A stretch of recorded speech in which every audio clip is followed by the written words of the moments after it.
Up to 4.8 million Americans are unfortunately going to be left behind when Obamacare is fully implemented, but this time it's not Obama's fault. I'm talking about the nearly 5 million people that will not be included in the expansion of Medicaid because the GOP governors in those states have decided not to take part. And so this is not an insignificant portion of both the population or the country. In fact, we're talking about 25 different states. Why don't we bring up the little map? We've got the states that are expanding Medicaid and the ones that are not. Right now, it's 25-25. Now, there are 3 states, Pennsylvania, Virginia, and New Hampshire, that in the near future might decide to take part in the expansion of Medicaid. We don't know for sure. Almost certainly will, those 3. Yeah, exactly. Well, 2 of them have Democratic governors, and 1 a Republican governor who's proposed an alternate plan that is seeking federal approval. Presumably, he'll get it. If he's showing an interest in it, you would imagine. So right now we're at 25. Can we see 28 on the board? Can we see 28?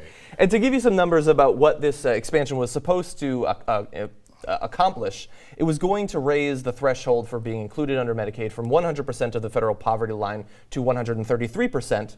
Now, this is not simply an unfunded mandate that the federal government was going to put onto these states. In the first 3 years, the federal government was going to cover 100% of the increased costs, and then after those 3 years, they would always pay at least 90% of it. So at some point, the states would have to pay a portion of it, but it would be accomplishing an amazing goal of providing health insurance for millions of Americans. And that is not going to happen now. The GOP is deciding not to take part in this. Why do you think that is? Okay, gee, I wonder why the Republican governors won't take part. I have some ideas, but feel free. Okay, so 2 things. Number 1, obviously they hate Obama, and they make it a point of pride to oppose anything Obama's ever said, right or wrong. I mean, Obama could have said, I have $1 million fund that only Rick Perry can access, and he can do whatever he likes with it, and Rick Perry would be like, veto!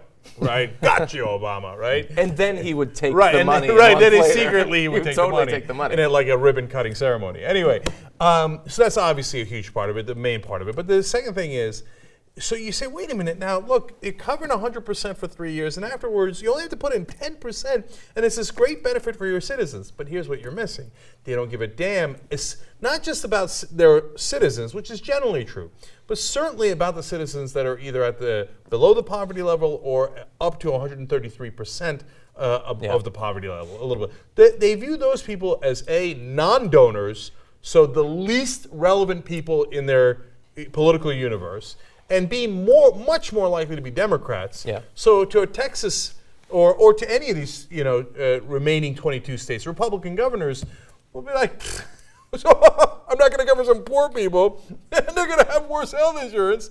But on the other hand, I get to stick it to Obama. Where's the question? Yeah, I don't think that's quite it. I mean, do they not care about these people? Obviously, if they cared about them, they'd do it. They'd provide them insurance. So there's really there's no getting around that. I think that what you'll see is a number of states now go ahead and do this in the coming 2 years, maybe even before the 2014 midterms.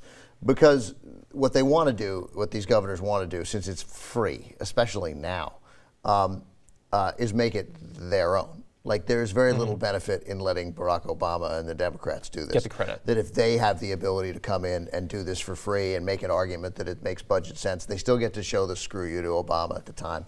And then, I mean, you're seeing it in Tom Corbett. Like, he's got his own plan. I'm sure he should just give me another plan, so it's my goddamn plan. Yeah. So I think there'll be some of that, because you're right, it doesn't help voters, but those guys, it actually, from a political point of view, it is your only chance. It's an actual opportunity to get some of those voters.